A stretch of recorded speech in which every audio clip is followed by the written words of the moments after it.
Hello everyone, this is Aaron of the Amigos back with another Amigos play. Tonight we're going to be taking a look at Huckleberry Hound and Hollywood Capers by an outfit called QX. I've never heard of these guys. I did a little research. They really only had 3 games on the Amiga, this being one of them. They also put out a game which I've got to try in the future called Popeye 2. And they did a game I think I've heard of called F1 Tornado. I believe it's a flight simulator. For those that don't remember Huckleberry Hound, he was a character from Hanna-Barbera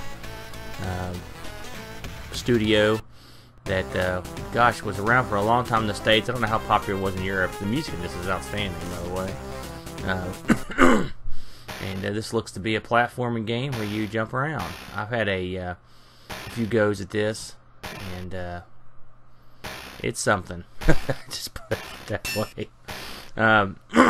Huckleberry Hound was an interesting character. Again, it makes me wonder how popular he was in Europe, or overseas. I guess he was, it was popular enough to to merit a game. So, I would have guessed that, to be honest with you. So I'm assuming this was a budget title, but like I said, we didn't get these in the States, budget titles, I should say. So I don't know if it was or not. I know Huckleberry Hound's been around since the, I believe it was 57 or 58. He made his first appearance, and he's been around. I don't know how much he gets pegged anymore. Hanna-Barbera is an interesting studio.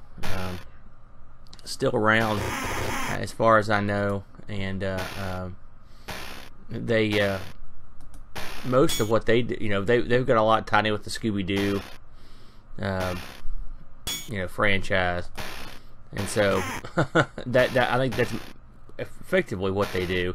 I mean, I don't think they are around as a studio anymore. It seems like they went out quite a while ago, but their properties are still around. I think they may have been picked up by Warner Brothers, I believe Warner Brothers. I think they were ran by the Cartoon Network, believe it or not, for a while. Ted Turner, I guess, would have owned them, and then I think they got absorbed in the by Time Warner. So, but their characters are still around. You don't see a lot of them anymore. They were known for mostly the Flintstones, the Jetsons, Scooby-Doo. Of course, which I think those are all pretty popular around the world, and I know the Flintstones still gets pegged occasionally to do stuff. All that aside, this game to me is it's a by the numbers platformer.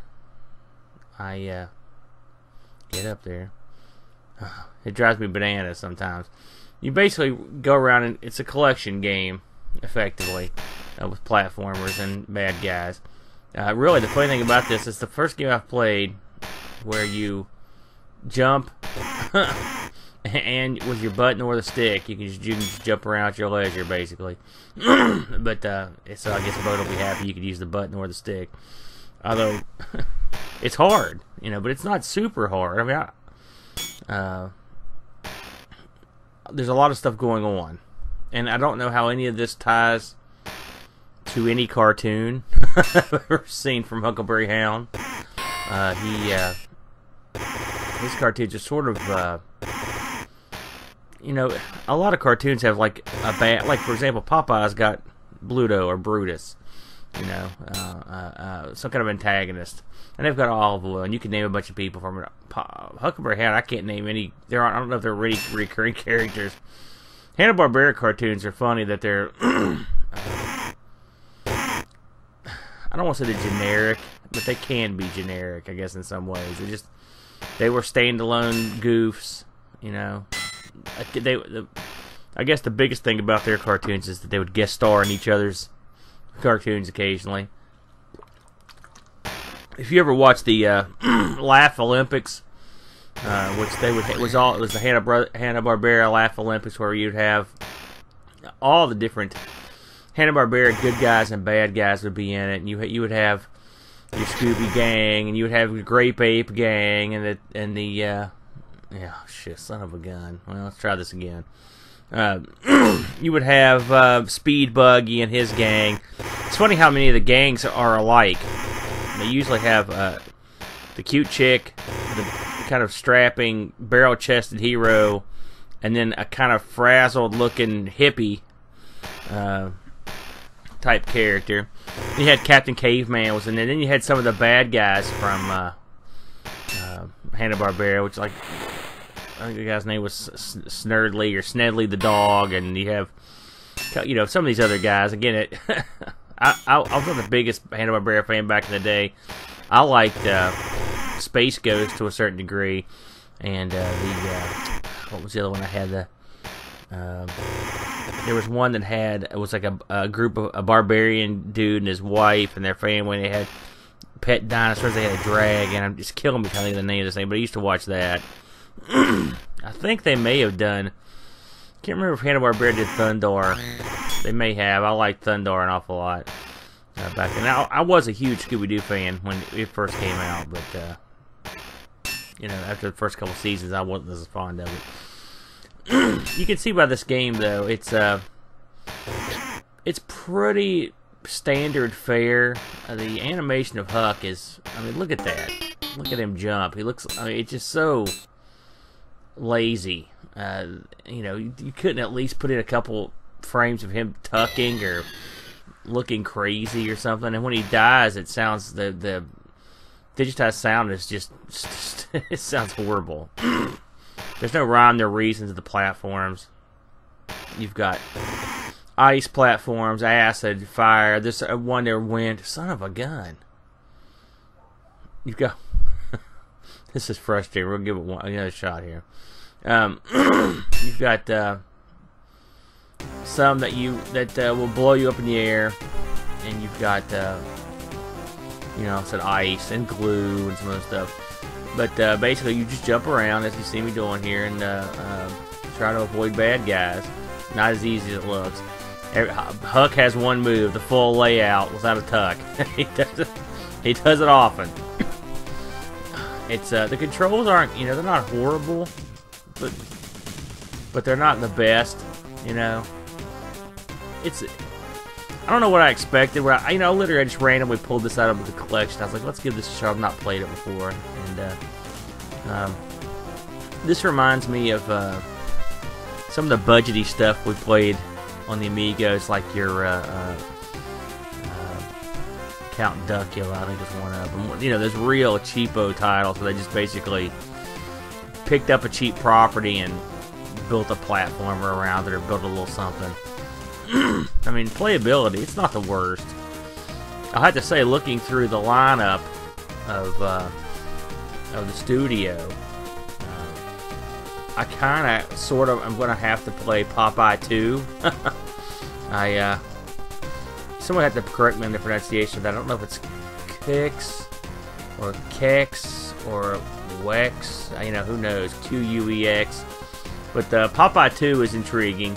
I was a big fan of the Nintendo Popeye back in the day. I would wager this won't be that.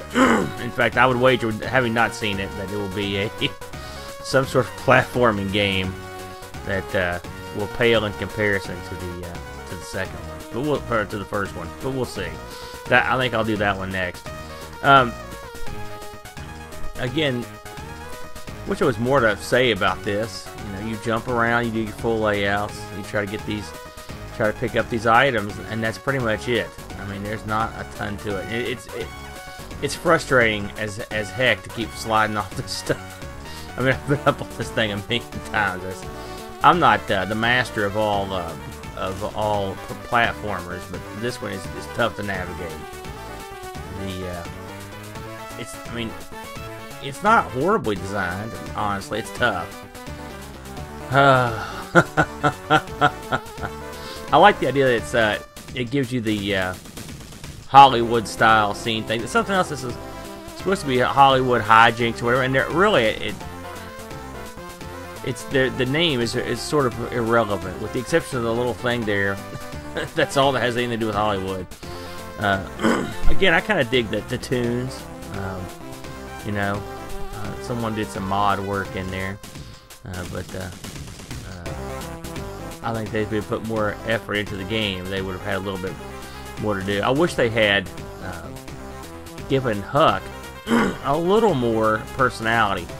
Although the funny thing about Huckleberry Hound, if you've watched a lot of the shows, he's not what I would call Hanna-Barbera's most personable character. He's like, oh, well, I'm just a burly. He's kind of a Kansas City style Southern, I don't know, Southern type or Mississippi. He's not what I would call. I mean, Bugs Bunny. He ain't. You know. I mean, it's funny that he's still. I'm not gonna say he's popular, but still known because I mean, if you think of all the cool characters in the history of animated, you know, comedy shorts, Huck is not top of my list. He's nowhere near the top. I mean, like for example, if you're gonna pick an awesome sort of obscure character from the Hanna-Barbera library, hey, pick Captain Caveman. I mean, at least he had personality. You know, you could do something with him. I don't know if he's ever been in the game. Ugh, son of a gun. Well, well, I think we're going to call it there. I can only take so much, and I think that's my limit on Huckleberry Hound and Hollywood Capers. Again, the music I like.